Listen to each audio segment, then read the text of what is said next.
Hello students, अभी last lecture में अपन ने जो पढ़ा था उसमें पढ़ा था ओम का नियम, ओम के नियम का सत्यापन। उसके आधार पर हमने जो उसके टर्मिनोलॉजी है, शब्दावली है, उसको परिभाषित किया था। तो प्रतिरोध, चालकता, विशिष्ट प्रतिरोध और विशिष्ट चालकता। अब इसके आगे अपन आज पढ़ने वाले हैं। तो हमने क्या पढ़ा था ओम के नियम में, ध्यान करेंगे। ओम का नियम, तो उसमें हमने क्या पढ़ा था कि जब किसी चालक तार की, कोई भी चालक है, उसकी भौतिक अवस्था में कोई परिवर्तन नहीं किया जाए तब उसके सिरों पर उत्पन्न विद्युत विभवांतर का मान कैसा होता है, उसमें बहने वाली धारा के समानुपाती होता है। तो V बराबर आर आई हमने लिया था, या V अपॉन आई का जो अनुपात है वो किसके बराबर होता है, R। और R क्या चीज़ है, एक नियतांक है जिसको हम चालक का प्रतिरोध कहते हैं। ठीक है, इसका अर्थ ये है कि V और I का अनुपात सदैव एक नियत राशि रहेगा। मतलब यदि हम V और I के मध्य ग्राफ खींचें, V और I के मध्य अगर हम कोई ग्राफ खींचें, तो जैसे जैसे V का मान बदलता जाएगा वैसे वैसे I का मान बदलता जाएगा। तो यह एक सरल रेखा प्राप्त होगी। क्या प्राप्त होगी हमको, एक सरल रेखा।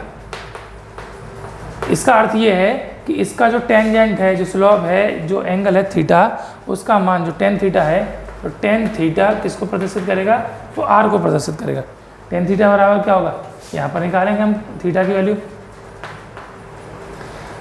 ये हो जाएगा डेल्टा वी और ये हो गया डेल्टा आई।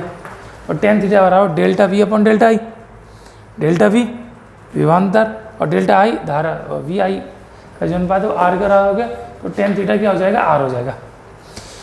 इसका अर्थ यह है कि विभवांतर और विद्युत धारा का अनुपात सदैव नियत रहेगा। तो जिन परिपथों में ऐसा होता है वो परिपथ, अब है ओम का नियम, जो परिपथ ऐसा करते हैं या जिन परिपथों में ये स्थिति प्राप्त होती है, जिन परिपथों में V और I का अनुपात सदैव नियत रहता है, इनके बीच खींचा गया ग्राफ एक सरल रेखा प्राप्त होता है। तो ऐसे जो परिपथ हैं उन परिपथों को हम कहते हैं ओमीय परिपथ। ऐसे परिपथों को हम क्या कहते हैं, ओमीय परिपथ, यानी ओम के नियम का पालन करने वाले परिपथ ओमीय परिपथ कहलाते हैं। इसका अर्थ ये हुआ, यहाँ पर ये बात जो बताई गई है उसका मायने क्या निकल के आएगा कि कुछ परिपथ ऐसे हैं जो ओम के नियम का पालन नहीं करते। इसका मतलब है V और I का जो अनुपात है वो एक सरल रेखा नहीं होता। ये अगर हम I और V का अनुपात लेते हैं तो ये स्ट्रेट लाइन ना मिलकर कैसा भी कर्व मिले हमको, ये मिला, ये मिला,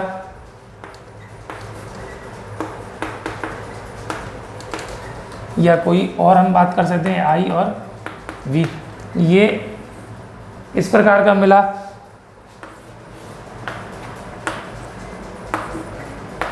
कोई जिगजैग ऐसा कुछ भी मिला।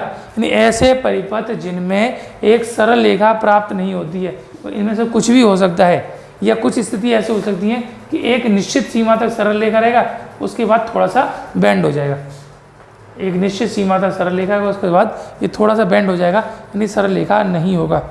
तो इस प्रकार के परिपथ जिसमें V और I का अनुपात एक सरल रेखा नहीं है, यानी जो ओम के नियम का पालन नहीं करते हैं, इस प्रकार के जो परिपथ हैं उन परिपथों को हम कहते हैं अनओमीय परिपथ। क्या कहते हैं, अनओमीय परिपथ। तो वे सारे विद्युत परिपथ जो ओम के नियम का पालन नहीं करते हैं अनओमीय परिपथ कहलाते हैं। बात समझ में आ गई। तो वो परिपथ किस स्थिति में होते हैं, तो पहली तो स्थिति अगर हम इस वाले डायग्राम को देखें, किसी भी धातु के लिए V और I का अनुपात नियत है। जैसे जैसे V का मान बढ़ाते जाएंगे I का मान बढ़ता जाएगा। एक स्थिति ऐसी आएगी, वोल्टेज बढ़ते बढ़ते एक अधिकतम अवस्था पर आ गया, एक सीमा तक हो गया, और उसके बाद जैसे ही बढ़ाएंगे, इसका मतलब है कि उसके अंदर जो आवेश हैं उनके मध्य जो बल लग रहा है उसके कारण जो ऊर्जा उत्पन्न हो रही है वो उसका मान बढ़ेगा, और ये ऊर्जा किस में रूपांतरित हो जाएगी, ये ऊष्मीय ऊर्जा में रूपांतरित हो जाएगी। तो जिन स्थितियों में ऊर्जा ऊष्मीय ऊर्जा में रूपांतरित हो जाती है, यानी ताप बढ़ जाता है, तो वो उनकी जो गति है वो बदल जाती है। इसलिए ये ओम के नियम का पालन नहीं करते। यहाँ स्थिति वही हो गई कि चालक की भौतिक अवस्था में हमने भौतिक अवस्था उसको नियत नहीं रखा, यानी ताप बदल गया, ताप बदल गया तो चालक के अंदर ओम के नियम का पालन नहीं होगा। बाकी और जो हमने ग्राफ बनाए हैं ये जो है परिपथ, ये सारे के सारे किसमें हैं, तो या तो जो वैद्युत अपघट्य हैं उसके अंदर, या एक और चीज़ होती है जिसको बोलते हैं अर्धचालक। तो अर्धचालक जैसा एक चैप्टर आप पूरा डिटेल में पढ़ने वाले हैं, तो उसके अंदर युक्ति जो आती हैं वो डायोड वाल्व आते हैं और ट्रांजिस्टर आते हैं। डायोड या ट्रांजिस्टर, तो वे परिपथ जो ओम के नियम का पालन नहीं करते हैं, तो चाहे विद्युत अपघट्य हो या अर्धचालक हो, ये चालक हैं लेकिन एक ताप के बाद वो उसके नियम का पालन नहीं करते, ऐसे परिपथों को हम क्या कहते हैं, अनओमीय परिपथ। तो दो प्रकार के परिपथों के बारे में हमने प्रतिरोध के आधार पर मूल्यांकन किया। एक परिपथ जो ओम के नियम का पालन करते हैं वो परिपथ कहलाते हैं ओमीय परिपथ, और जो परिपथ ओम के नियम का पालन नहीं करते हैं वे परिपथ कहलाते हैं अनओमीय परिपथ। ठीक है, तो ये आपके दो प्रकार के परिपथों के बारे में विचार किया। नेक्स्ट टॉपिक देखते हैं क्या है। अगला टॉपिक है प्रतिरोधकता पर ताप का प्रभाव। तो ताप के क्या प्रभाव पड़ते हैं किसी पदार्थ की प्रतिरोधकता पर, उसके बारे में अपने को अध्ययन करना है। तो अभी अपने देखा था इससे पहले कि V और I का अनुपात नियत नहीं रहता है, कब, जब उसका हम ताप बढ़ा देते हैं, तो इसका मतलब उसका प्रतिरोध बदल जाता है। प्रतिरोध बदल जाता है तो उसी आधार पर इसकी पदार्थ की प्रतिरोधकता भी बदल जाती है। तो प्रतिरोधकता पर ताप का क्या प्रभाव पड़ता है, तो कोई भी पदार्थ जो भी है, चाहे वो हमारे पास चालक है, चाहे वो कुचालक है, या तीसरा अर्धचालक है, इनके पदार्थों का जो ताप है, उनका ताप बदलता है तो उसकी प्रतिरोधकता भी बदल जाती है। तो कैसे कैसे फ़र्क पड़ता है, क्या क्या फ़र्क पड़ता है, उसको हम समझेंगे। तो सबसे पहले हम बात करते हैं चालकों के लिए, चालकों पर प्रभाव। तो जो चालक पदार्थ हैं उनके ऊपर प्रतिरोधकता का क्या प्रभाव पड़ता है, क्या परिवर्तन आता है, उसके बारे में विचार करेंगे। तो चालक जो भी होते हैं, तो चालक के लिए, या जो भी धातु हैं, धातु में भी चालक जानते हैं, उनकी प्रतिरोधकता ताप बढ़ने पर क्या हो जाती है, बढ़ जाती है। कैसे बढ़ जाती है उसको हम समझेंगे। तो हमने मुक्त इलेक्ट्रॉन मॉडल पढ़ा था। मुक्त इलेक्ट्रॉन मॉडल के आधार पर हमने आर की वैल्यू निकाली थी। आर इक्वल टू क्या आया था, ml/ne²A²। ठीक है, अब इसमें हम रो की वैल्यू निकालें, तो रो की वैल्यू कितनी आई थी, m/ne²/2। तो किसी भी पदार्थ जो भी चालक है उसकी जो प्रतिरोधकता है या विशिष्ट प्रतिरोध है, उसका मान कितना होता है, m/ne²/2। जहाँ पर m क्या चीज़ है, तो m है इलेक्ट्रॉन का द्रव्यमान,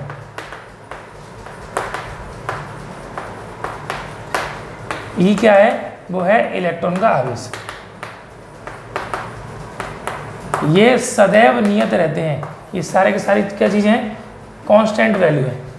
इसके मान में कभी भी कोई परिवर्तन नहीं होता है। इलेक्ट्रॉन का द्रव्यमान 9.1 × 10⁻³ kg फिक्स है, और इलेक्ट्रॉन का आवेश 1.6 × 10⁻⁻19 कूलम, ये भी फिक्स है, इसमें कोई चेंज नहीं होगा। बचा क्या, अब बचा हमारे पास n और τ। n क्या चीज़ है, n है एकंक आयतन में उपस्थित मुक्त इलेक्ट्रॉनों की संख्या। तो किसी भी पदार्थ के अंदर, धातुओं के अंदर मुक्त इलेक्ट्रॉन जो है वो उतने ही रहते हैं सामान्यतः। अत्यधिक उच्च ताप पर अगर हम बात करें तो इलेक्ट्रॉन कुछ और मुक्त हो जाते हैं, तो एकंक आयतन में इलेक्ट्रॉन की संख्या बदल जाती है, लेकिन सामान्यतः इलेक्ट्रॉनों की संख्या भी क्या रहती है, नियत रहती है। लेकिन यहाँ पर जो टो है, तो टो क्या चीज़ है, तो टो के बारे में हमने पढ़ा है, ये विश्रांति काल है। ये क्या चीज़ है, विश्रांति काल है। विश्रांति काल का मतलब कि इलेक्ट्रॉन जब एक दूसरे के पास आते हैं तो एक दूसरे से टकराते हैं, और टक्कर के कारण उनकी गति और गति की दिशा दोनों बदल जाती है, ये हमने पढ़ा है। तो दो क्रमागत टक्करों के बीच जो समय लगता है उस समय को बोलते हैं इसका विश्रांति काल, और यहाँ पर n टक्करों के लिए तो इसका औसत विश्रांति काल हो गया। ठीक है, अब विचार कीजिए, जब भी किसी भी चालक में हम उसके ताप के मान में वृद्धि करें, टेम्परेचर बढ़ाएंगे, तो टेम्परेचर बढ़ाएंगे तो हमने पढ़ के आए हैं कि Vrms is proportional to temperature √3RT/m। ध्यान कीजिए, 11th में पढ़ा था, क्या था, वर्ग माध्य मूल वेग, वो कैसा होता है, ताप के समानुपाती होता है। इसका अर्थ ये है कि अगर हम टेम्परेचर की वैल्यू बढ़ाएंगे, वैसे अंडर रूट में T होता है, तो टेम्परेचर की वैल्यू बढ़ाएं तो जो Vrms है उसकी वैल्यू बदल जाएगी। तो ये जो उसका वर्ग माध्य मूल वेग, यानी जो इलेक्ट्रॉन गति कर रहे हैं उनका जो वर्ग माध्य मूल वेग है उसका मान बदल जाएगा। तो पहले इलेक्ट्रॉन धीरे धीरे चल रहे थे, टेम्परेचर बढ़ाते जाएंगे तो उनकी वेलोसिटी लगातार बढ़ती जाएगी। तो एक इलेक्ट्रॉन जब दूसरे इलेक्ट्रॉन से जाकर टकरा रहा था तो कोई समय ले रहा था, हमने मान लिया वो t1 है। कब? जब उसकी स्पीड कितनी है? v1 है। लेकिन दूसरे इलेक्ट्रॉन से टकराएगा, अब उसकी वेलोसिटी v2 होगी। v2 क्या दिया है? v2 is greater than v1, यानी पहले जो वेग था वो कम था और ताप बढ़ाने के कारण उसका वेग क्या हो गया? बढ़ गया। वेग बढ़ गया, इसका मतलब यहाँ से यहाँ तक जो दूरी तय कर रहा था, दूरी तो उतनी की उतनी है, तो पहले जो समय ले रहा था, अब वेग बढ़ने के कारण क्या लेगा? समय का मान घट जाएगा। नहीं, 10 मीटर की दूरी आप चलते हो, 2 की स्पीड से चलते हो तो 5 सेकंड लगेंगे, और 5 की स्पीड से चलते हो 2 सेकंड लगेंगे। तो जैसे जैसे हम वेलोसिटी बढ़ाते जाएंगे तो टाइम का मान क्या है? जो t2 है वो क्या हो जाएगा? तो t2 लेस देन t1। तो जो टक्कर में समय ले रहा था उस समय का मान घट जाएगा। वेग का मान तो बढ़ गया, वेग का मान बढ़ गया, लेकिन समय के मान में क्या होगी? कमी होगी। तो जैसे हम किसी चालक के ताप में वृद्धि करते हैं तो उसका वेग बढ़ जाता है, और वेग बढ़ जाता है तो उसके कारण उसका जो समय है, तो समय लग रहा था टक्करों में यानी विश्रांति काल था, उसका मान घट जाता है। और यहाँ पर जो रो के बारे में पढ़ा है, तो रो प्रोपोर्शनल टू 1/τ। टो की वैल्यू घटेगी, क्यों? क्योंकि v की वैल्यू, Vrms की वैल्यू बढ़ गई, और Vrms की वैल्यू क्यों बढ़ी? कि टेम्परेचर की वैल्यू बढ़ गई। तो ध्यान देंगे, टेम्परेचर बढ़ेगा तो वेग बढ़ेगा, और वेग बढ़ेगा तो टाइम घटेगा, और टाइम घटेगा तो रिलैक्सेशन टाइम कम हो गया, और ये इसकी व्युत्क्रमानुपाती है, तो रो क्या हो जाएगा? रो की वैल्यू बढ़ जाएगी। अर्थात किसी भी धातु का, किसी भी चालक का जो विशिष्ट प्रतिरोध है, वो विशिष्ट प्रतिरोध का मान क्या हो जाता है? उस चालक के ताप में वृद्धि करने पर, जैसे जैसे हम उसका टेम्परेचर बढ़ाते जाते हैं, ताप के मान में वृद्धि करते जाते हैं, तो उसके वेग के मान में वृद्धि हो जाती है। वेग के मान में वृद्धि हो जाती है तो जो समय का है विश्रांति काल, उसका मान घट जाता है, और समय का मान घट जाएगा तो रो यानी विशिष्ट प्रतिरोध है, उसके मान में क्या हो जाएगी? विशिष्ट प्रतिरोध के मान में वृद्धि हो जाएगी। तो किसी भी चालक की जो प्रतिरोधकता है वो ताप के बढ़ाने पर बढ़ जाती है। एक रिलेशन और था वो समझ लेते हैं। ये ताप के बढ़ाने पर बढ़ जाती है, और इसकी ताप पर जो निर्भरता है वो एक सूत्र के द्वारा, एक व्यंजक के द्वारा दी जाती है। सूत्र को समझ लेते हैं। तो सूत्र क्या है? तो वो है रो एट टी टेम्परेचर, यानी किसी भी ताप पर जो विशिष्ट प्रतिरोध है, प्रतिरोधकता है, उसका जो सूत्र दिया जाता है, तो रो जीरो पर 1 + अल्फा t - t0।